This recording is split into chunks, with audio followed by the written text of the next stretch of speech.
একটা বড় ধাক্কা তো বটেই।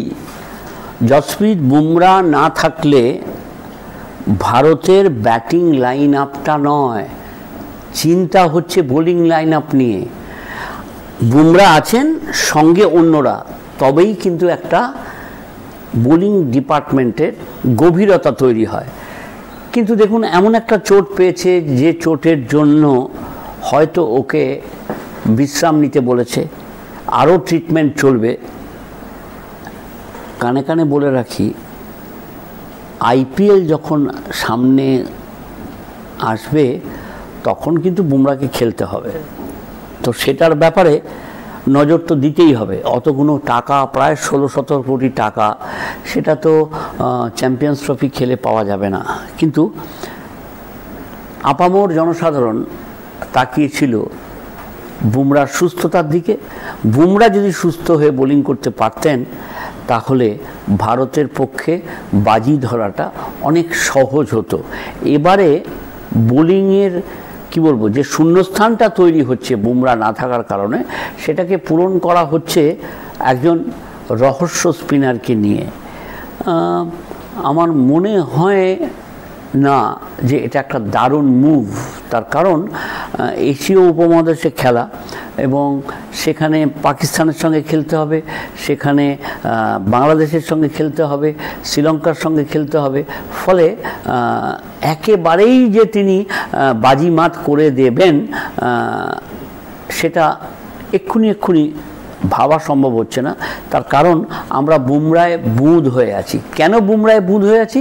তার কারণ একটা গতি, একটা কি বলবো, একটা এই মুহূর্তে দুনিয়ার সেরা জোরে বোলার। আর তার চেয়েও যেটা জরুরি সেটা হচ্ছে যে একটা ভয়াবহতা, এবং ওর সম্পর্কে বলা হয় যে he is a to crusher. To crusher মানে যখন ইয়র্কার ডেলিভারিগুলো দেবে, বিষাক্ত ইয়র্কার ডেলিভারিগুলো এসে পড়বে বাঁ পায়ের, মানে ডানহাতি ব্যাটসম্যানদের কাছে, বা ডানহাতি যদি লাইন মিস করে তাহলে দু পায়ের মাঝখানে টো, অর্থাৎ আঙুল ভেঙে দেওয়ার, আঙুল থেতলে দেওয়ার বোলার। এবং এত গতি, তার সঙ্গে মুভমেন্ট, ঠিক বোঝা যায় না যে কি ভয়াবহ আসছে। আস্তে আস্তে দুলকি চালে, আস্তে আস্তে আস্তে আস্তে হঠাৎ গতি বাড়িয়ে তারপর যখন ওর ডেলিভারিটা করে তখন দেখবেন যে ওর বাঁ পাটা পড়ার পর ডান পায়ের ওপর আরও জোর দিচ্ছে। অর্থাৎ ছাড়ার আগে যে মাধ্যাকর্ষণ শক্তি আছে সেটাকে প্রয়োগ করার জন্য কাঁধের এই পোর্শনটাকে একদম উজাড় করে দিচ্ছেন। 500-র ওপর ওভার বোলিং করেছে গত বছর, 71টা উইকেট পেয়েছে গত বছর। এমনি কি আর আইসিসি তাকে স্যার গারফিল্ড সোবার্স ট্রফি দিয়ে সম্মানিত করেছেন? বর্ষসেরা ক্রিকেটার, কোনো সন্দেহ নেই, দুর্দান্ত ক্যাপ্টেন্সি করেছেন, বোলিং করেছেন, কখনো কখনো ব্যাটিং করেছেন।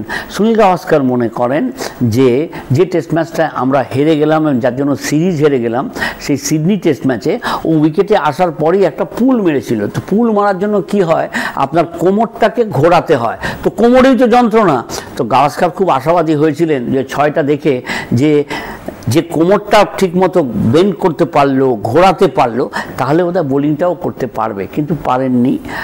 কিন্তু তাকে দোষ দেওয়া যায় না, তার কারণ তার বডির উপরে যে অত্যাচার, ভারতীয় দলের পক্ষ থেকে যে প্রত্যাশার চাপ, সেটাকে কি বলবো, উপেক্ষা করে চেষ্টা করে যাচ্ছিলেন, শেষ রক্ষাটা হলো না। এবং সেটা আমরা কিছুতেই ভুলতে পারছি না। কিন্তু গোটা দুনিয়া বুঝে নিয়েছে বুমরা থাকলে সিডনি টেস্ট ম্যাচে যেত সম্ভব হতো ভারতের পক্ষে। কিন্তু এখন যা পরিস্থিতি, তাতে এই মিলিজুলি সরকারের মতো কখনো অর্শদীপ সিং, কখনো মোহাম্মদ শামি, কখনো ওয়াশিংটন সুন্দর, কখনো বরুণ চক্রবর্তী, এদের নিয়ে একটা মানে কি বলবো, ওই সবাই মিলেই চলো বোলিং করি, চলো ওর শূন্যস্থানটা পূরণ করি, এরকম একটা ব্যাপার থাকবে। রবীন্দ্র জাদেজা থাকবে, এই সমস্ত মিলে। তার কারণ হচ্ছে অশ্বিনও নেই, ফলে রবীন্দ্র জাদেজাকে তো আর দল থেকে বাদ দেওয়া যাবে না। জাডেজা, অক্ষর প্যাটেলরা থাকবেন, তার সঙ্গে তৃতীয় স্পিনার হিসেবে কে, কুলদীপ যাদব নাকি ওয়াশিংটন সুন্দর নাকি বরুণ চক্রবর্তী? এটা একটা বড় মাথা ব্যথার কারণ হবে দল বাঁচতে গিয়ে। এবং আপনি যাকেই খেলাবেন না, তা মনে হবে যে ওকে খেলালে বোধহয় এক্সকে খেলালে ভালো হতো, ওয়াইকে খেলালে ভালো হতো। এটা একটা ক্যাপ্টেন বলবেন যে এ তো চমৎকার মাথা ব্যথা।